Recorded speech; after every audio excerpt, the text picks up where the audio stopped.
আসসালামু আলাইকুম রহমতুল্লাহ। বন্ধুগণ, রমজানের এই শেষ পর্যায়ে এসে আমি আপনাদের সামনে একটি ভিডিওতে সামিল হয়েছি কিছু বার্তা শেয়ার করার জন্য। আপনারা ইতিমধ্যে অবগত আছেন যে ডক্টর ইউনূস চীন সফরে যাবেন। চীন সফরে যাওয়ার জন্য টান টান উত্তেজনা চলতেছে দেশে এবং বিদেশে। ওনাকে স্পেশাল বিমান দিয়ে তাকে বরণ করে নেওয়া হবে। এতে কী বার্তা দিচ্ছে? চীন যে দক্ষিণ এশিয়ার এক উদীয়মান একজন নেতৃত্বের আসনে বসেছেন সেটা আমরা সহজেই বুঝতে পারি। এবং ডক্টর ইউনূস এই পদে আসাতে এই দেশবাসী অনেকটা স্বস্তির নিঃশ্বাস ফেলেছে।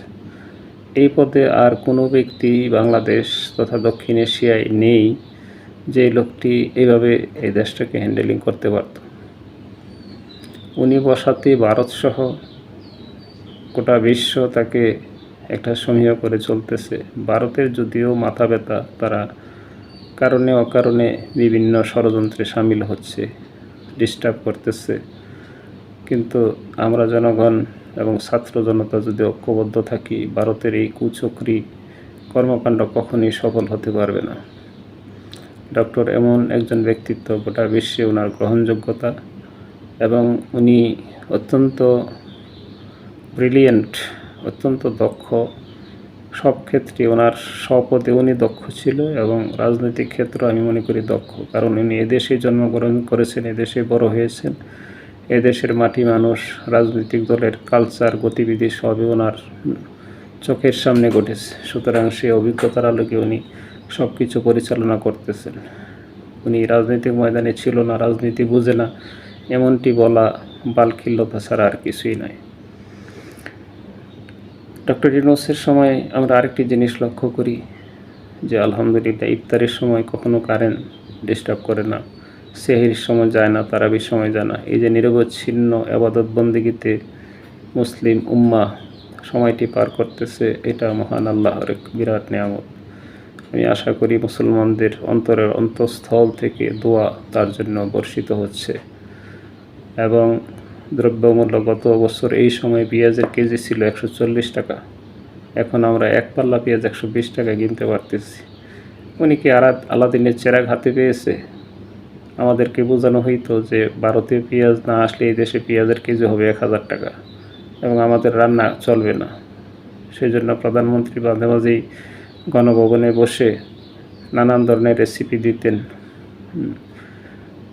এই বেগুনের পরিবর্তে কুমড়ার রেসিপি, কাঁঠাল দিয়ে বার্গার, এসব জনগণকে নিয়ে যেন হাস্যরসের তামাশা করতেন। এই সমস্ত ছেলেমি করা দেশের জনগণ, 18 কোটি জনগণকে নিয়ে তামাশার অবসান আল্লাহ চরমভাবে ঘটিয়ে দিয়েছেন। এই সমস্ত পতিত রাজনীতিবিদ, অদক্ষ, অযোগ্য, কুলাঙ্গার, তারা রাজনীতির ময়দানে এরা ত্রাস। জনগণের জালমান নিরাপত্তার কোনো কিছু গ্যারান্টি তারা দিতে পারে না। উপরোক্ত জনগণের টাকা বিদেশে পাচার করে তারা দেশে বিদেশে বদনাম করিয়েছে।